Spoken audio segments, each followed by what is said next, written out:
accueillir Steve Pomponou. Des marques commencent à le contacter pour qu'il promotionne leurs produits. Ce chapeau, il a changé ma vie. Transformer les difficultés en avantages, qui plus est avec recul et une certaine dose d'humour, Steve Pomponou, influenceur volubile, chef d'entreprise rayonnant. Certains la connaissent en tant qu'influenceuse, d'autres la connaissent en tant que DJ. Elle est surtout connue pour prendre des positions sur la chirurgie réparatrice. Et on a hâte de découvrir beaucoup de choses. J'ai la chance et l'opportunité de recevoir Luna. Coucou. Cheers. Coucou. Cheers. Bienvenue dans le cocktail des excuses. Merci beaucoup. Alors, on va commencer par le vif du sujet. Est-ce que tu peux te présenter aux gens qui ne te connaissent pas, Luna? Ok. Bonjour à tous. Moi, du coup, je m'appelle Luna.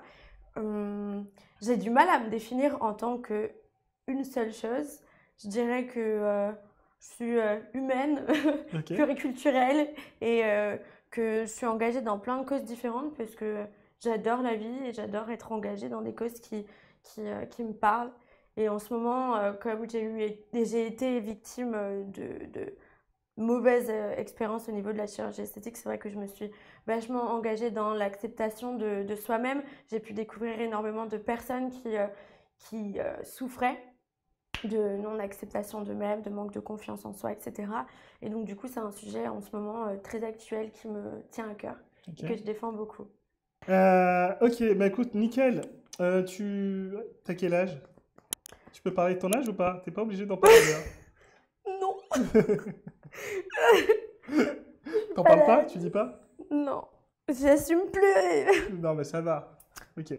Bon, bah, ça reste entre nous. Ouais. Si vous voulez savoir quel âge a Luna, envoie-moi un mail. Donc, du coup, ça va s'afficher juste ici.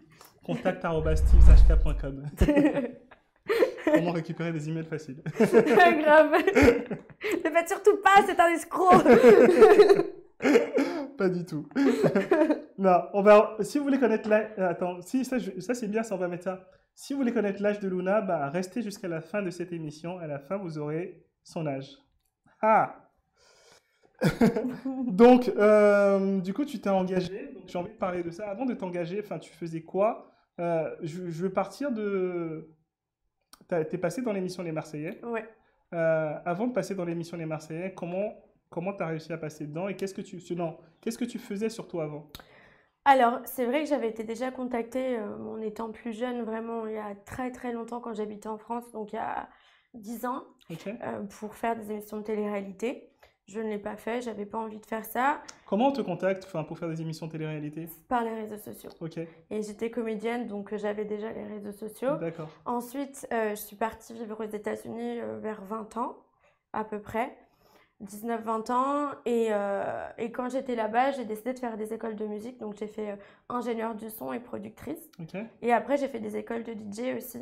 Donc, pour apprendre à mixer vraiment sur les vinyles parce que j'avais envie d'apprendre l'essence même, en fait, de mixer. Et donc, après, je suis rentrée en France pendant la période du Covid. Et c'est là que j'ai eu l'opportunité de faire de la télé, que j'en ai fait. Parce que bon, bah forcément, la musique pendant le Covid, le DJ, les mix et tout, c'était pas ça. compliqué. Donc, fallait bien faire autre chose. Et voilà, l'occasion s'est présentée, je suis sautée dessus. Et c'était le moment pour toi, du coup, quand tu as décidé de le faire, pour toi, tu t'es dit c'est le moment de le faire, vu que tu travaillais, enfin, plus en tant que DJ. Ouais, j'avais d'autres objectifs. Au début, je voulais vraiment faire une télé comme koh Ok. sauf que j'ai pas pu passer le casting. Et comme j'avais pas envie d'attendre un an de plus, je me suis dit, ah bah, c'est pas grave, je vais faire ça. Et j'ai fait Les Princes de l'amour. Ok. Et donc, c'était pas les Marseillais, non? Non, avant, c'était Les Princes de l'amour. Ok. Donc, du coup, tu veux dire, donc, du coup, j'ai fait les Princes de l'amour. Ouais. Donc du coup, j'ai fait Les Princes de l'amour et ensuite, j'ai enchaîné avec Les Marseillais juste après quelques mois. Et puis, j'ai fait une autre émission, Le Cross. Donc j'ai enchaîné en fait vraiment beaucoup d'émissions sur une très courte période de temps. Et j'ai tout arrêté du jour au lendemain. Je suis repartie aux États-Unis. Et en partant aux États-Unis, j'étais malade. Et j'ai subi, entre guillemets, les conséquences d'une intervention esthétique que j'avais fait en étant en France, mais sur le sol américain. Attends, me spoil pas. Piano. Attends, c'est intéressant. Du coup, tu as commencé par Les Princes de l'amour. Ça a duré combien de temps cette émission? 2 semaines? 2 semaines? Ouais. Ok, t'as trouvé l'amour dans l'émission? Pas du tout. Ok. Non. Bah, officiellement, oui. Officieusement, non. Parce que le lendemain ou 2 jours plus tard, on s'est séparés, si on peut dire qu'on était vraiment ensemble. Parce que bon, un smack, j'appelle pas ça officialiser une relation. Ouais, c'est clair. Comment on appelle ça? C'est scripté ou c'est en live? Enfin, Pas vraiment, non, c'était plutôt naturel en vrai, mais disons qu'il y a une partie non scriptée et une partie scriptée. Ça, on va prendre l'essence même de la vérité et un peu la scénariser pour que ça passe mieux, pour que ça soit plus joli, plus fluide. Ok. C'est-à-dire que moi, franchement, j'attendais qu'on me ramène une concurrente pour que je puisse slider, sauf que j'avais bien compris que c'était pas le sens dans lequel on allait m'amener, donc bon, tu suis le mouvement, quoi. Ok. C'est comme ça. Et après, les Marseillais? Les Marseillais, non, c'était pas non plus scénarisé. On va dire que je pense que c'est plus les personnes qui ont de l'expérience qui, eux, vont scénariser les choses parce qu'ils savent ce qui fait du buzz de l'audimat et ce qui va fonctionner. Donc, du coup, leur ramener des followers et plus d'audience. Donc, eux vont le faire. Après, la prod, non, elle scénarise pas forcément. En tout cas, de ce que je sache. Ok. Ok. Et toi, quand t'es parti, t'avais un objectif? C'était quoi ton objectif? Dans quelle émission? Peu importe, les Princes de l'amour ou les Marseillais ou Ouais. sinon une autre émission. Pardon, c'est Cyril. Pas de souci. C'est très intéressant, tu vois, parce que moi, les seules émissions de télé-réalité que je connaissais, c'était à l'américaine. Et en fait, aux États-Unis, si je peux dire nous, parce que j'ai passé, on va dire, mon adolescence là-bas. Et j'ai grandi un peu dans cette mentalité. C'est très le show. Donc, t'arrives, t'es dans une émission de dating et t'es en concurrence avec une autre personne. Ton objectif, c'est l'avoir lui et que lui te choisisse toi. Donc, en fait, coûte que coûte, il n'y a pas d'histoire de sincérité ou autre. C'est juste lui, il est à moi et l'autre, je vais la dégager. Et moi, j'étais vraiment dans cet objectif parce que pour moi, c'est ça, en fait. Il y a une émission, il y a un but, tu es en concurrence. En fait, si c'est de la sincérité, déjà, de base, il n'y a pas de concurrence, ça n'existe pas. Ok. Dans la vraie vie, où on est sincère, où il y a de l'amour, il n'y a pas de concurrence, ça n'existe pas. Moi, il y a un mec et une autre fille à côté, mais dégage de là, va avec elle, il n'y a pas de souci. Moi, je fais pas la concurrence, c'est pas ça la vraie vie. Donc, mais ça, j'ai compris après à la diffusion qu'en fait, en France, il y avait pour moi, c'est un peu hypocrite, hein, parce que c'est logique qu'il n'y a pas de sincérité si tu es en train de te battre pour un... en fait, dans la vraie vie, on se bat pas pour un morceau de viande parce que l'humain n'est pas un morceau de viande, donc on se bat pas. C'est ridicule. Et ça, j'ai compris qu'il y avait ce truc un peu bizarre en France, tu vois. Et du coup, je suis là, merde, en fait, il fallait vraiment que je sois hyper sincère. Mais bah non, mais comment je peux tomber amoureuse d'un mec en une semaine? Enfin, allô, réveillez-vous. C'était bizarre. Ils attendaient que tu sois sincère dans... Oui, il fallait être sincère, il fallait être à fond avec la personne, que forcément, en fait, il faut que ça matche avec la personne, alors que tu la connais pas. Faut te battre, entre guillemets, pour elle, contre une autre personne, alors que tu la connais pas. En plus, tu te bats pas, enfin, dans la vraie vie. Moi, personnellement, ça me correspond pas parce que je me bats pas pour quelqu'un. L'amour sincère, c'est pas se battre. Non, mais c'est clair. En fait, je te pose la question parce que tu sais, en fait, on n'a pas parlé de ça. Enfin, on s'est connus, je sais pas que tu avais fait la télé-réalité, tu te souviens quand on s'est connus.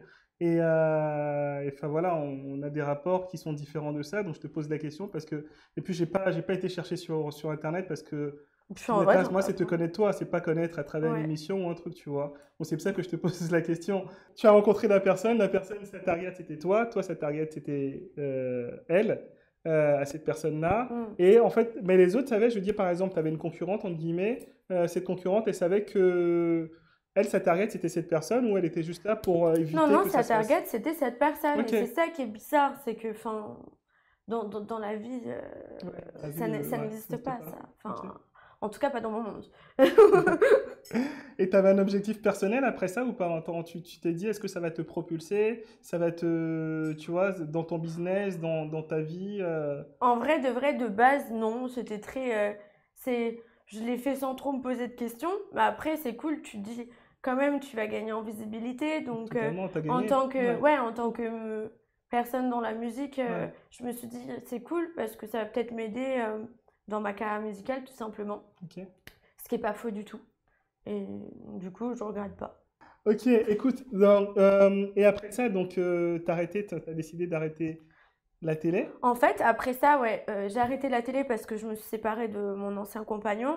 Et c'est vrai que si je continuais la télé après ça, c'était notre condition sine qua c'était notre condition sine qua non pour qu'on soit ensemble. Donc j'ai fait la télé, j'ai continué. Maintenant, une fois qu'on s'est séparés, voilà, c'était un peu compliqué. Je me sentais plus vraiment à ma place. Faut savoir que moi, j'ai jamais regardé la télé. J'ai grandi sans télé, avec des bouquins. Donc, je viens pas du tout d'une famille qui m'a fait grandir un peu dans ce milieu. Donc, je me sentais peut-être pas trop à ma place. Et, euh, et donc, j'ai arrêté et je suis retournée aux États-Unis. Sauf qu'entre-temps, à la fin, juste avant la dernière télé que j'avais fait des injections d'acide hyaluronique dans les fessiers et ça s'est hyper mal passé. Sauf que les répercussions ont été une fois que j'ai remis les pieds chez moi aux États-Unis. Ok. Et ça, tu l'as fait où, en France ou, En France, ouais. Ok. Donc, tu l'as fait dans une clinique en France? Ouais, à la clinique Eiffel. Ok. Ouais. Enfin, il y a eu deux endroits, mais il y a eu notamment, en fait, les dernières, celles où il y a eu un problème, c'était à la clinique Eiffel. C'est là où il y a eu le problème. Ok.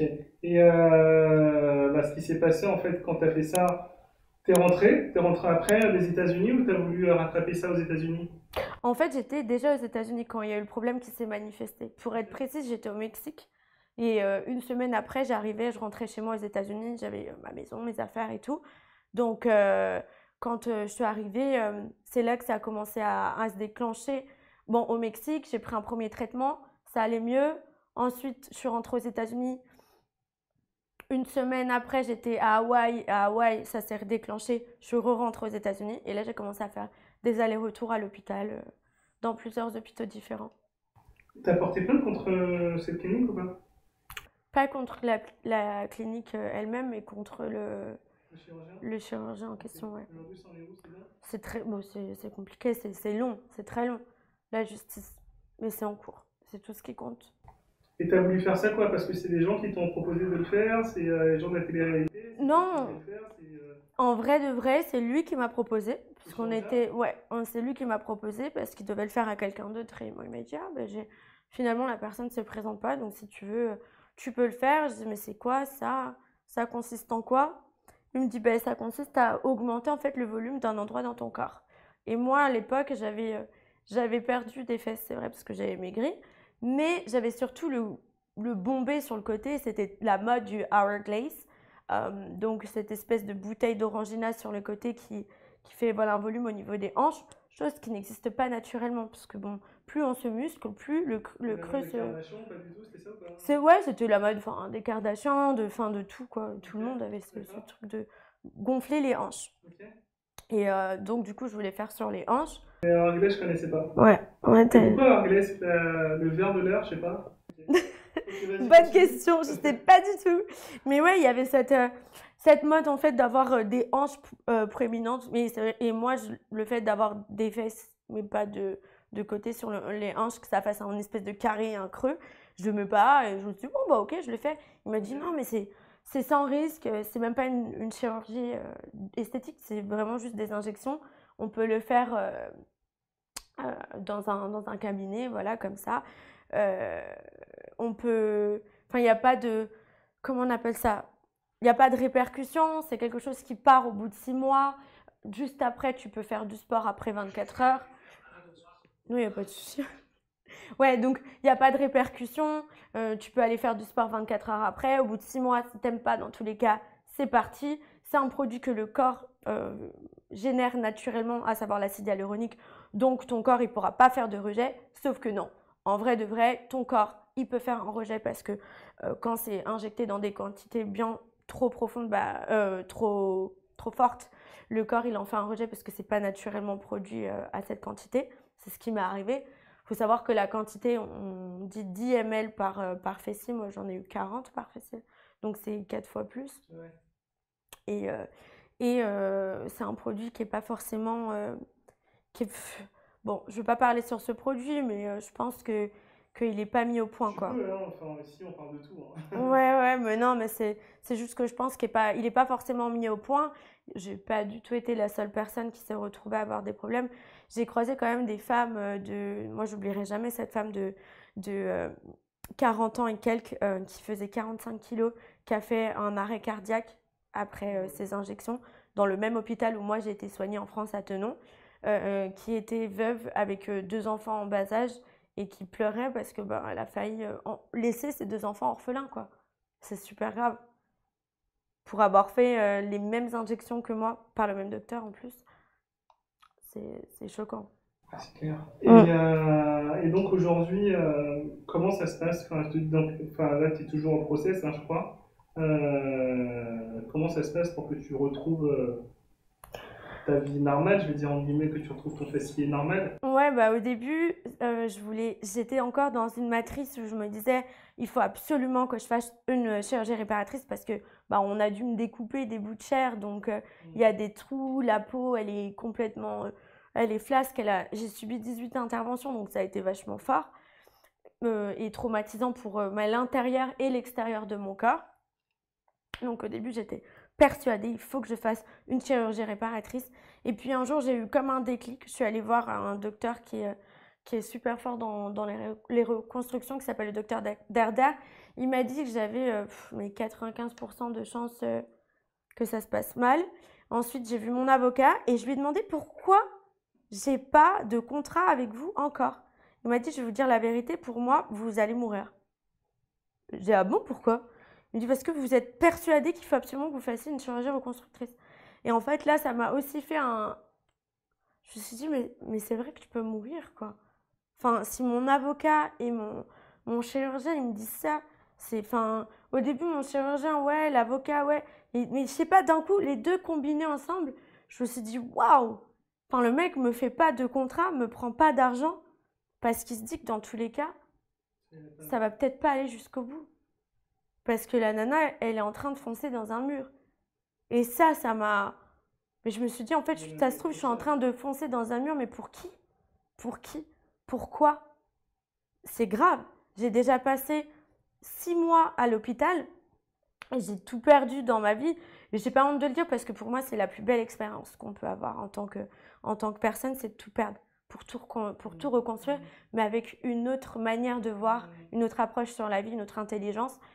Et là, je me suis dit, mais pour qui je fais ça? T'es complètement allumée, ma petite, là, t'es starbée. Je suis rentrée, je me suis regardée dans un miroir, et là, je me suis dit, mais en fait, je suis très, très bien. Et genre là, je vais faire des fesses et risquer ma vie pour qui? Pour un mec, pour des gens, pour satisfaire qui? Mais je suis bien, moi. Et elles sont bien, mes fesses déformées. Je vais les apprivoiser, c'est les miennes, il faut que je les aime.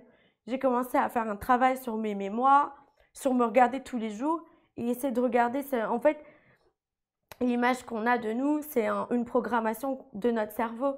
Donc, j'ai qu'à juste programmer mon cerveau différemment avec de l'amour, de la douceur, de l'acceptation. J'ai commencé à faire ça et à me dire, je vais aller à la salle et je vais chercher plein de crèmes, plein de trucs différents. Pourquoi pas développer mon propre produit pour régénérer les cellules, pour que ça puisse aider d'autres personnes et peut-être au lieu de pousser d'autres personnes à faire des reconstructions ou tout simplement se modifier à faire de la chirurgie, suivre un mouvement plus naturel et aussi en plus s'accepter soi-même.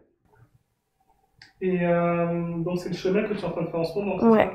Oh, c'est cool. Et tu dirais quoi aux gens aujourd'hui qui ont envie de faire de la chirurgie esthétique, qui ne sont pas bien dans leur peau, qui ont un complexe, qui font ça pour quelqu'un de guillemets comme tu dis, tu donnerais quoi comme conseil? Alors le conseil que je donnerais, ça serait déjà de bien être entouré. Parce que je pense que nous les humains, on a tendance avec la société actuelle à faire de la dysmorphie, pardon. Donc c'est de se voir d'une manière dont on n'est pas forcément. Je pense que l'entourage a un énorme effet sur ça. C'est comme quand on est avec une personne qui nous répète tous les jours qu'on est une merde. On a l'impression d'être une merde, on pense vraiment être une merde. Tous les jours, si on a des personnes qui eux-mêmes ont des complexes et vont aller faire de la chirurgie, on a tendance à aussi aller dans ce chemin-là parce que ça devient une norme, parce qu'on est entouré par ces personnes, sauf que pas forcément. Je pense que moi, c'est ce qui m'est arrivé. Donc, être bien entouré, ne pas avoir honte de poser des questions à notre entourage parce que s'il est bienveillant, il va répondre à ces questions et dans notre sens, pour notre bienveillance. Je pense qu'à l'époque, on faisait, il y a 10 ans, de la chirurgie pour des gros complexes, des complexes qui étaient obvious. Maintenant, c'est plus pour rentrer dans les normes de la société, à savoir avoir des gros seins parce que c'est la mode des gros seins, avoir des grosses fesses parce que c'est la mode des grosses fesses. Il faut savoir que ça, c'est des modes. Donc, ce n'est pas des complexes, c'est des modes. La mode, elle change tout le temps. À l'époque, moi, quand j'étais au collège, c'était la mode d'avoir des petits seins. Non, des gros seins, pardon. J'ai fait des gros seins. Maintenant, c'est la mode d'avoir des petits seins. Et en plus de ça, je suis une femme, j'ai plus envie de sexualiser mon corps, d'avoir un regard, de poser un regard comme ça sur moi, parce qu'on grandit. Et il y a toutes ces choses, il faut vraiment bien réfléchir, être sûr que c'est un complexe et que ce n'est pas un phénomène de mode, un phénomène de société. Enfin, moi, je te souhaite en tout cas que ça aboutisse vraiment bien.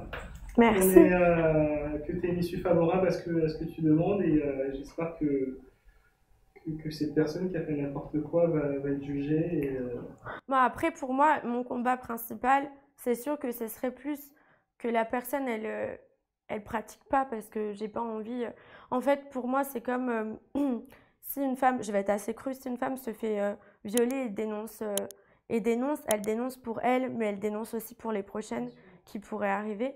Et pour moi, c'est pour les prochains et pour les prochaines que je veux dénoncer. Et puis aussi, dans ça, j'ai trouvé un combat, une cause qui me tient énormément à cœur parce qu'on parle de confiance en soi et ça me fait... J'ai plein de followers, une communauté qui me suit et je vois des petites filles, des petites nanas qui n'ont pas confiance en elles et pour moi, c'est comme mes petites sœurs et j'ai envie de leur donner confiance en elles et qu'elles se regardent dans un miroir et qu'elles s'aiment tout simplement. Donc voilà, là, je fais plein de trucs, je mets plein de choses en place. J'ai commencé à écrire un podcast, donc on va faire un podcast... comme de grandes sœurs, inviter plein de personnes dessus, parler de sujets actuels. Je trouve ça super cool. J'ai l'impression un peu d'avoir trouvé ma voie en fait avec toutes ces choses et c'est trop cool. J'espère vraiment que cette vidéo t'a plu.